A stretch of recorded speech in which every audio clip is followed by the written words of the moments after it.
नमस्ते। जात न पूछो साधु की, पूछ लीजिए ज्ञान। ये दोहा कबीरदास ने सदियों पहले लिखा था और शायद इसको सार्थकता में जानने का समय आज आ गया है। क्योंकि उत्तर प्रदेश में एक विवाद है जो शंकराचार्य और वहां की सरकार के बीच में चल रहा है और रुकने का नाम नहीं ले रहा, दिन प्रतिदिन और ज्यादा बढ़ता जा रहा है। आज के वीडियो में हम इसी पर बात करेंगे। स्वागत है आपका मेरे चैनल जरा सोचिए विद सीमा गोस्वामी में। और ये मेरे पर्सनल व्यूज हैं, मेरा किसी पॉलिटिकल पार्टी से कोई कंसर्न नहीं है। आमतौर पर जब दो टीम होती हैं या दो अलग-अलग खिलाड़ी होते हैं या कुछ भी कम कहें हम कि दो परस्पर विरोधी भी आपस में लड़ते हैं, तो वो दो कलर के कपड़ों में होते हैं या दो कलर उनको दिए जाते हैं, किसी को रेड, किसी को ब्लू, किसी को ग्रीन। लेकिन यहाँ पर लड़ाई सिर्फ एक ही कलर में हो रही है। मतलब शंकराचार्य, स्वामी अभिमुक्तेश्वरानंद और योगी, उन दोनों के कपड़ों का रंग एक है। या हम कहें कि भाजपा को ही भगवा पार्टी कहा जाता है तो गलत नहीं है। इसीलिए कुछ लोग इसे भगवा विवाद का नाम भी दे रहे हैं। पर हम इस नामकरण को सही नहीं मानते, क्योंकि ये एक सरकार और व्यवस्था के बीच की बात है।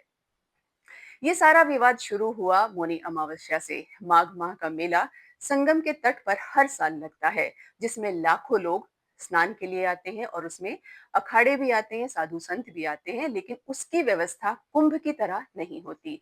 जैसे कुंभ में शाही स्नान की डेट निकलती है, उसमें अपने अपने क्रम से सब अखाड़े अपने लवाजमे के साथ जाते हैं।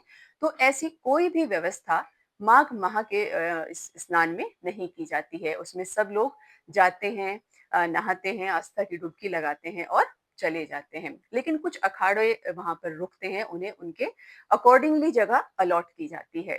तो ये विवाद भी वहीं से शुरू हुआ, जब शंकराचार्य जी अपने पालकी में बैठकर संगमनोज पे नहाने जा रहे थे और उन्हें प्रशासन ने व्यवस्था का हवाला देकर रोक दिया। और इस बात को शंकराचार्य जी ने अपनी नाक का सवाल बना लिया। एक विवाद उनके शंकराचार्य होने पर भी है, लेकिन हमारा वीडियो इस बारे में नहीं है और ये मामला सुप्रीम कोर्ट में है। तो हम उस बारे में बात नहीं कर रहे, क्योंकि वो शंकराचार्य हैं या नहीं हैं, ये एक अलग बात है। लेकिन वो दंडधारी स्वामी हैं और 2003 में उन्होंने सन्यास की दीक्षा ली और उनका पहला नाम उमाशंकर उपाध्याय से वो अविमुक्तेश्वरानंद हो गए। राजनीति से, विवादों से उनका पुराना नाता है। छात्र संघ के वो नेता रहे हैं और बहुत बार अपने बयानों से विवादों में रहते हैं, चाहे वो सरकार के खिलाफ हो या किसी और चीज के खिलाफ हो। लेकिन यहाँ पर मामला बहुत ज्यादा पेचीदा हो गया है, क्योंकि योगी जी जो लॉ एंड ऑर्डर के लिए जीरो टॉलरेंस की नीति अपनाते हैं और यहाँ तक कि वो कानून के ऊपर किसी को नहीं मानते और वो सारी धार्मिक क्रियाओं को या किसी की भी परंपराओं को पूरे सम्मान के साथ पूरा कराते हैं। मतलब शिव भक्त जो कावड़ लेने गए हैं और 4 दिन के लिए उन्होंने ये रंग पहन लिया, या वो जो है शिव भक्त कहला रहे हैं, कावड़िए कहला रहे हैं, वो पूरी व्यवस्था चाक चौबंद कर देते हैं, पूरे प्रशासन को उसमें लगा देते हैं या कहिए कि झोंक देते हैं और उन सामान्य से कावड़ियों पर भी फूलों की वर्षा कराते हैं। तो ये तो फिर बहुत बड़े साधु हैं, जिनसे प्रधानमंत्री मिलते हैं, आशीर्वाद लेते हैं और उनके नाम के साथ शंकराचार्य जुड़ा हुआ है, या वो ज्योतिर्मय पीठ के बहुत बड़े धर्मगुरु हैं। तो ऐसा क्या है कि जो दोनों खेमों को इतना बुरी तरह से रोक रहा है? शायद साधु होने का सही अर्थ शंकराचार्य जी भी भूल गए हैं कि साधु का अर्थ है कि वो अपने क्रोध को, गुस्से को, अपमान को, सब चीज को पीछे करे और अपना बड़ा दिल दिखा के माफ कर दे और छोटी-छोटी बातों को अपनी नाक का सवाल ना बताएं। और राजहट को भी थोड़ा-सा पीछे हटना चाहिए, क्योंकि यहाँ झुकेगा नहीं एटीट्यूड से व्यवस्था खराब हो रही है और आम जनमानस को ये संदेश जा रहा है कि सरकार की नाक से बड़ा कुछ भी नहीं है। और राजनीति में सबकी मेमोरी बहुत छोटी होती है और विजन बहुत ज्यादा बड़ा होता है।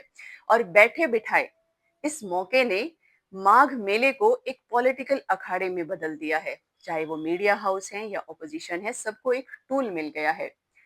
अखिलेश यादव यूपी के फॉर्मर सीएम हैं और उनकी सरकार के चलते इन्हीं शंकराचार्य के खिलाफ लॉ एंड ऑर्डर का एक मुकदमा दर्ज है और उन पर लाठीचार्ज की गई थी। लेकिन अब वो उस बात को भूल गए हैं और नैतिकता की दुहाई देकर सरकार पर उंगली उठा रहे हैं। ये विवाद जितना ज्यादा बढ़ेगा, उतना ज्यादा नुकसान सिर्फ धर्म का होगा।